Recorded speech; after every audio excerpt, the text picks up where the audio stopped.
estudyante. Hi guys. Actually, ano siya, tapos siya ng IT a long time ago and then more on theory siya. So, sayang naman yung pinag-aralan niya kung hindi siya makakapag-actual ba. Tuturuan ko ngayon siya ng assembly and disassembly ng desktop at paano magagawin, paano pagpo-format, lahat. Kukumpletuhin namin. Nag-refresh ko siya.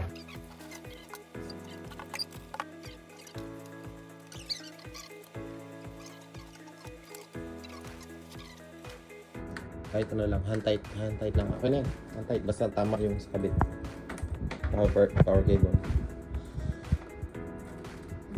Okay na. Sige, set up mo siya. Makikita natin. So, yun, dito na tayo sa desktop.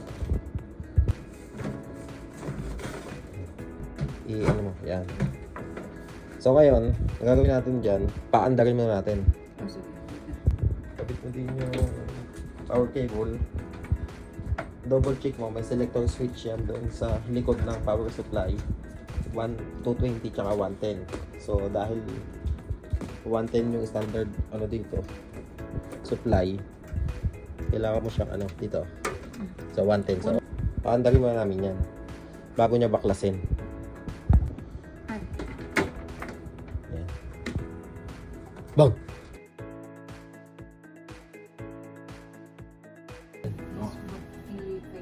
So ano yung sabihin niyan? Wala siyang OS? Tama. Wala siyang OS. Ano i-check mo muna kung saan ba na ini-install ang OS. Sa storage. So check mo ngayon to kung may storage to. Ano ba? Wala. Wala. So ibig sabihin wala siyang storage. So kailangan natin siyang lagyan ng storage device. Ito ng So this is the storage device? yes, Right? storage device SSD. Okay. Patayin mo na lang siya. Okay na, patay na siya. So ikabit mo itong power supply natin. May power supply na itong ano, storage device. So ito, ikabit mo naman sa motherboard. Ano?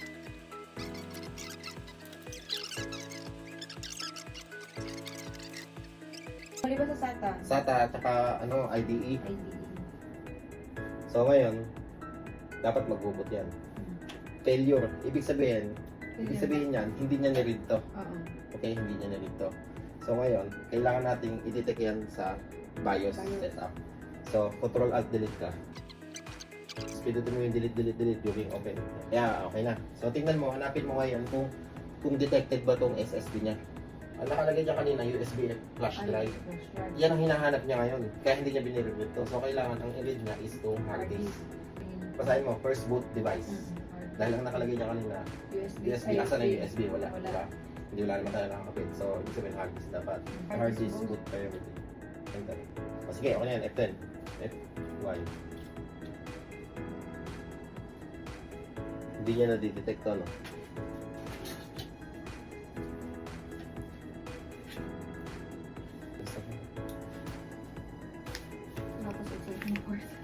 So exciting to. Yan. Ibig sabihin, ito lang supply. May problema yung power supply. Etong portion na to, itong anong to. Yun yung walang connection. Yun yung walang connection. So, nagbukas siya. Ang problema natin kanina is walang supply to. Walang supply to. Nag-iba tayo ng connection ng supply niya, yung power supply. Galing sa power supply. So, okay siya. Ngayon, sunod na gagawin naman natin ngayon is di-disassemble natin yung desktop. Okay, sige, patayin mo muna. Andun yung mga gamit. Ayan, so ngayon, babaklasin niya ngayon to. Di-disassemble niya. Buo. Tanggalin mo lang muna yung mga connections. I-pull out mo lang, i-pull out lahat.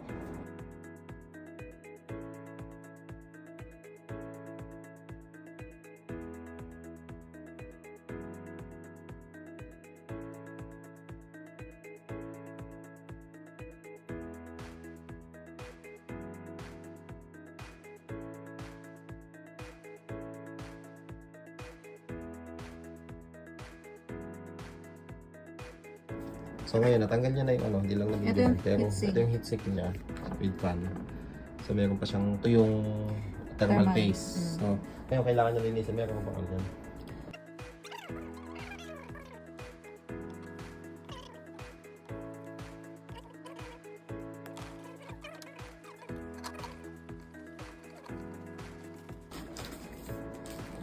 Okay, done. Okay. Ingat ka dyan, may islat yan ha. Sige, tanggalin mo. Hanggat maaari, isang kamay lang gamitin mo. Look at that, oh, sa gilid. Oo! Huwag kang basta-basta kasi baka pumunta dito. Eh. Kasi sensitive yan. Okay. Kung nasa, ano mo na lang doon. I-blower? Sprayan mo na lang doon. I-blower mo, pag gano'n ha.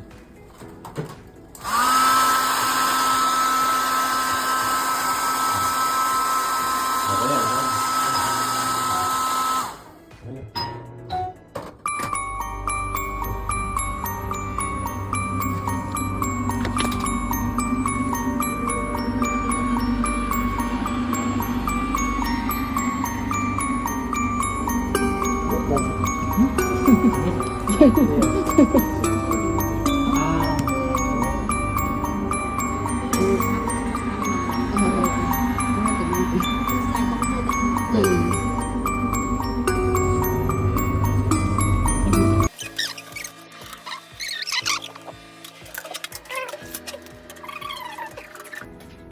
Bahala siya.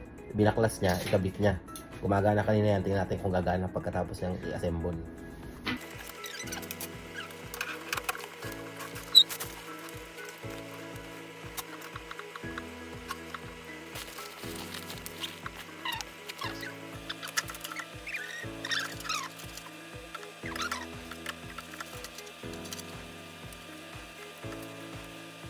Oh, next. Next, ikakabit ko na yung RAM.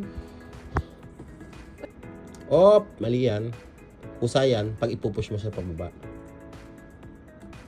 Okay na. Tingnan mo yung dalawang gilid kung nakalak. Tingnan sa push. Ah, di ba nakalak na siya? Okay. Okay na. Okay. Audio. Audio.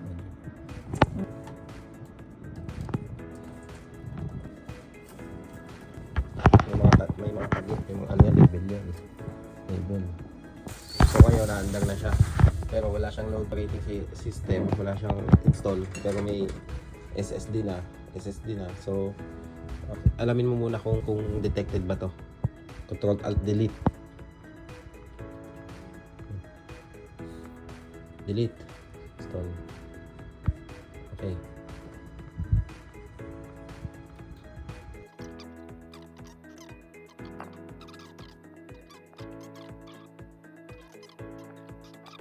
Enter mo yan. Ayan, detected siya. WDC na yan. Oh. Yan yun, oh. Oh, detected to. Detected siya. So, ibig sabihin nga lang, wala siyang OS. So, nga, ano muna yan, disregard muna yan. So, ngayon, gagawa siya ngayon ng bootable na USB. So, saksak mo siya. USB. Oo, saksak mo siya. Hanap yung USB. Right click. Ayan, eject. O, yan ang tamang pag, ano yan. Sige, tanggalin mo yan.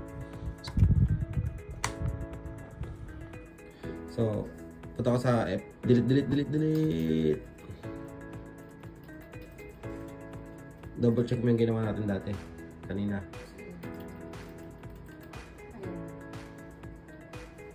Advanced bias yan. Yan. Check mo kung tama yung ano yung priority niya. Yung USB check mo. Enter lang. Enter. Oh, tama. So, paano papalitan yan? Ano? Ito. Plus sign tsaka minus sign, di ba? Pag plus pataas, pag bumaba Ito naman. yung ano na, natin So, yung setup niya. So, ibig sabihin, ang kailangan mong i-priority is yung USB na bootable mo. F10 na lang, F10 para ano mo siya, save. O dapat, ang babasahin niya is yung USB na. Yan.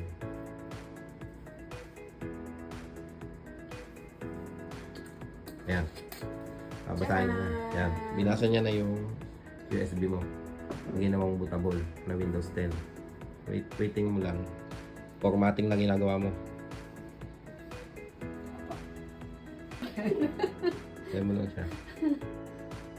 Ayan. Next. Ano ba? English ka ba? Generica. Next. Install now. Either teka lang. Yan sa portion na yan.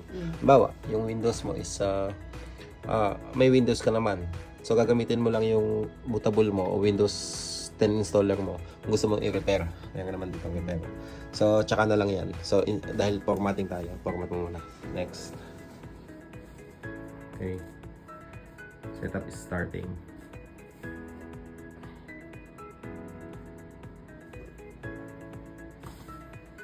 Medyo messy pa siya, pero at least napagana niya. I want to try it again. Ulitin. Bukas. Ngayon, kailangan mo lang ma-format siya. I accept all the license Accept. terms. Masipag kayo magbasa, you can read it too. Ikaw, gusto niyo, basahin niyo lahat.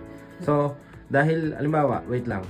Diyan sa portion na yan, kita mo, ang nakalagay dyan is which type of installation do you want. So, kung gusto mo mag-upgrade, halimbawa, nasa Windows 7 ka, ang gusto mo mag-Windows 10, so, diyan ka sa Ito upgrade. sa taas. Oo.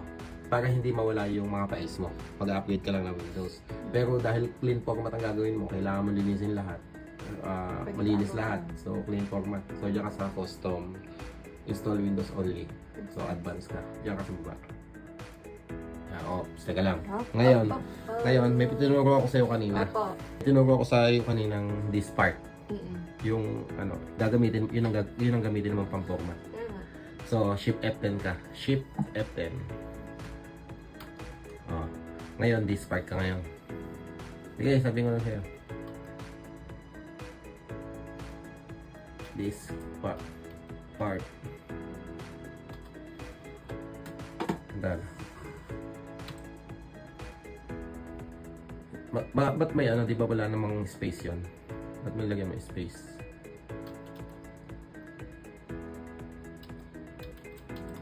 Enter. So, this part. So, list this ka. Oh, yan ang may space. Diba? Oh. Ngayon, ang gagawin mo ngayon is hanapin mo yung SSD. So, ito ay 120 GB. So, malapit. So, 111. So, yan na yun. So, Okay. select this 0. 0.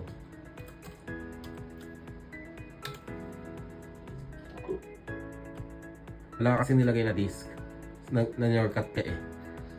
Sorry naman. Namata ko talaga. Enter. Oh. So, now it's selected. So, now, ang gawin mo, clean. Magiging unallocated yan pag clean. So, okay na. Hindi mo na siya ipoformat. Gusto ko, unallocated siya. lang. So, i-close mo na lang siya. So, okay na to. Okay. Close. Wait lang. May refresh yan, di ba? O di refresh mo. Dapat magiging isa na lang yan. Ito na refresh. Paano mo mag-refresh? May tapat yung ano, yung araw. Dito ba? Ayun ang refresh sa baba, oh. Ay, akala ko right click. Refresh mo, dapat maging isa na lang yan. Di ba? Okay. Unallocated, tama? Apo. O, wag mo na siyang inyo. Next na. Next mo na siya para mag-automatic na siya. Pwede naman new, pero... Apo. Ay, hindi. Yung new kasi, halimbawa, ikaw gusto mong gumawa ka ng ibang partition. Ako. Hatiin mo siya, 50-50 or 55-55. Kaya auto-create niya. Mag-create ka new. O, Ito. lahat naman siya. So, i-next mo na lang siya. Ayan. So, ngayon ay window installing.